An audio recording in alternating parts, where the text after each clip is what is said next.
সময় দেখা যায় অনেক স্কিন টাইপ এমন আছে যে খুব বেশি অয়েলি নেয়, যেগুলো খুব বেশি অয়েলি না সেগুলো কি হচ্ছে আমার শীতে গিয়ে মোটামুটি পুরো নর্মাল হয়ে যাচ্ছে।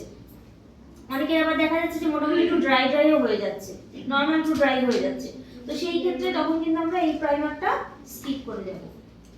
স্কিনের কি পজিশন আছে সেই বুঝে আমাকে অ্যাপ্লাই করতে হবে যে স্কিনের এখন কি অবস্থা। তার জন্য আমাকে কি করতে হবে, ক্লায়েন্টকে আগে কথা বলে নিতে হবে বা 2-3টে ক্যারি করতে হবে।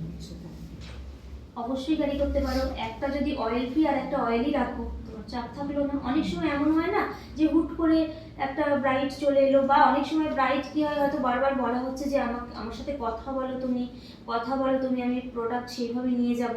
ও হয়তো কোনোভাবেই তোমাকে টাইম দিতে পারলো না। তো সেই ক্ষেত্রে তুমি সবসময় কি করবে, একটা অয়েলি আর একটা অয়েল ফ্রি, সেটা প্রাইমার বলো ফাউন্ডেশন বলো সমস্তটাই নিয়ে যাবে যদি কথা না বলতে পারো। কারণ প্রবলেমটা তোমাকেই ভুগতে হবে, দোষটা কিন্তু তোমারই হবে, এটা মাথায় রাখবে। তখন তোমাকে দুটো দুটো এভাবে ক্যারি করে নিয়ে যাবে, তাহলে তোমার টেনশন থাকলো না।